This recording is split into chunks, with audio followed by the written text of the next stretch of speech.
Hello guys! Hello. This is for Gemini. Gemini, welcome dito sa aking channel. This is Kapalaran 888. Welcome. Alamin natin Gemini kung anong messages, vibration, gabay energy para sa inyong lahat. So I hope na makaresonate kayo dito. Okay, Gemini. Money, career, financial reading for the month of May. Para sa mga Gemini. Okay. Face your financial fears, Gemini. Okay, next card. Next card is unlimited ideas. 'Di ba? So, medyo contradicting siya. Okay, yung first card mo dito, sinasabi Gemini na siguro marami kang mga expectations about sa money, about victory and success, wealth, parang ganon. So, sinasabi ng bara sa'yo, huwag kang matatakot. You need to take risk. Harapin mo daw kung ano man yan na kinakatakutan mo. And yun, huwag kang matakot kasi, alam mo ba na kahit mag-fail ka or mag-succeed ka sa buhay, dalawang bagay ang makukuha mo dyan. Lesson learned, and you can try again, 'di ba? Parang ganoon. Hindi, alam mo ba yung life journey ng tao dito sa mundo is para matuto. Hindi tayo nandito para maging perfectionist. So, whatever man na kinakatakutan mo na yan, harapin mo. Okay? Harapin mo kung ano man yan natakot. Walang successful na tao na hindi nakaranas ng struggles. Okay? So, kung mayroon kang pinagdadaanan ngayon na financial struggles, isipin mo lang na ganun talagang buhay. Dadaan ka. Padadaanin ka muna sa mga struggles bago mo tanggapin yung blessings para hindi ka ma-overwhelm. 'Di ba?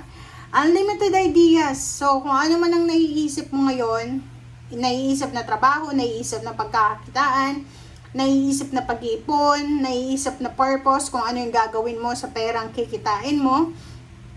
Your mind is one with God's infinite mind. 'Di ba? Parang ganoon. Yung isip mo daw, hindi mo yun maiisip ng ikaw lang. Okay? Minsan, binubulong yan sa'yo ng iyong angels, archangels, and guides, or yung Panginoon talaga siya. Okay? So, sinasabi ng baraha sa'yo na huwag kang matakot. You have complete access to unlimited ideas, guaranteed to bring blessings. Ang kailangan mo lang na gawin ay kailangan mong sumunod sa divinely guided na or divine guidance na binibigay sa atin ng ating Panginoon.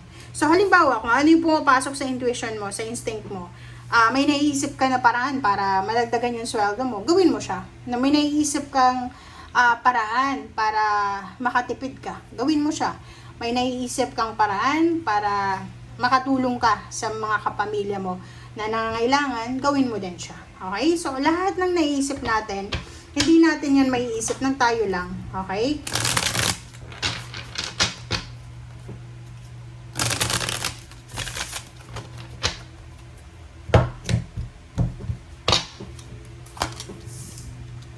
Okay, Knight of Swords, Five of Pentacles, Knave of Pentacles, diba? Kung ano man yung pinagdadaanan mo sa ngayon, financial man yan, kung makikita mo dito, ang sabi ng bara sa'yo na yung financial problems na like concern mo ngayon, yung fears mo, yung kinakatakutan mo is yung mawala ng pera, mawala ng trabaho, ma-terminate sa trabaho, whatever man. Sinasabi ng bara sa'yo na kailangan alisin mo yan. Okay? You need to be positive. Okay? You need to be positive.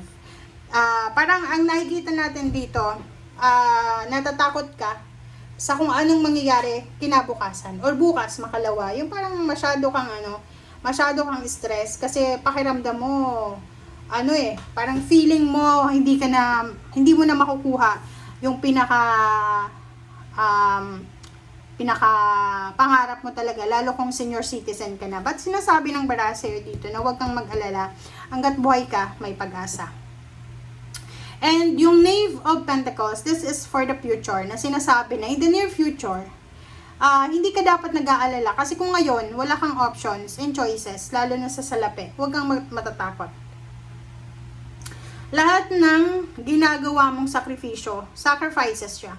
Kung ano man na sacrifice yung ginagawa mo sa ngayon, may kapalit yan na tagumpay. Hindi sa ngayon kasi yung result niyan is future, but there's parang outcome siya. Okay? There's an outcome na darating sa'yo. So, hindi ka dapat na nag-aalala kung anong mangyayari sa anak mo, sa apo mo, or sa sarili mo in the near future. Okay, Knight of Swords. The Hangman, High Priestess, Five of Pentacles.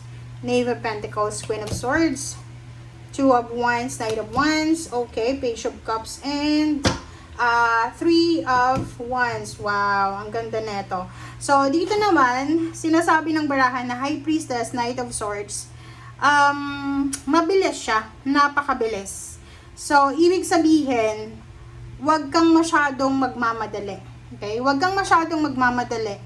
And sinasabi ng baraha sa'yo na there's something better sa future mo. Halimbawa ngayon, hindi ka masaya sa kinalalagyan mo. Yung High Priestess, this is hidden blessings coming eh. So, there's a hidden blessings coming para sa'yo na ihanda mo yung sarili mo ngayon. Kailangan mo ihanda kasi hidden pa siya. Ang nakikita ko sa'yo dito, yun, ang rason kung bakit ka natatakot sa usaping salapi. It's because yun, natatakot ka na baka tumanda ka na lang, na wala kang nakukuhang victory. Natatakot ka man na wala ng trabaho, tumandang mahirap, or parang magkasakit, or whatever man. So, yun yung medyo fear mo sa ngayon.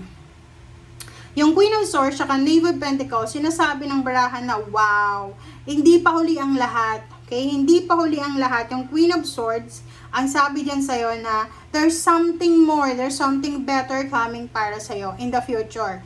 Hindi sa ngayon ha, in the near future. Yung Two of Wands, tsaka Knight of Wands, nakikita ko sa'yo dito na kailangan mo daw na maging excited. Kailangan mo maging excited sa mga susunod na araw. Hindi sa ngayon ha. Like sa ngayon, kung ano lang yung nangyayari, just accept it. Okay? Just go with the flow. Pero, sa future, sinasabi ng baraha, ngayon pa lang, maging excited ka na kasi maganda ang magiging kalalabasan ng future mo. And last two cards natin is Three of Wands and Page of Cups. Sinasabi ng baraha, huwag kang mag-alala kasi you are supported. You are supported, you are guided, you are protected ng mga mahal mo sa buhay. And another here, sinasabi ng barahan na lahat ng plano mo ay kumbaga, they are resonated sa plano ng Panginoon sa'yo. So, wala kang dapat na alalahanin, Gemini. Kumbaga, kung may pinagdadaanan ka sa ngayon, pagdaanan mo lang, follow the flow, diba? Follow your intuition, huwag makakalimot sa Panginoon, hingin mo yung guidance ng Panginoon sa lahat ng actions mo, kasi sinasabi ng baraha sa'yo na the universe is guiding you, protecting you. So, hindi ka naman mapapasama. Okay? And isipin mo din, or ilagay mo din sa isip mo na kahit na mabuti kang tao, magsasuffer ka pa rin. Kasi yung suffering is part of our lives, diba? So, lahat tayo magsasuffer. May mabuting tao man tayo or masama. It's part of our journey. Lesson ang kailangan nating malaman dito sa mundo, kaya yun ang hahanapin natin. Okay? Thank you guys. Bye!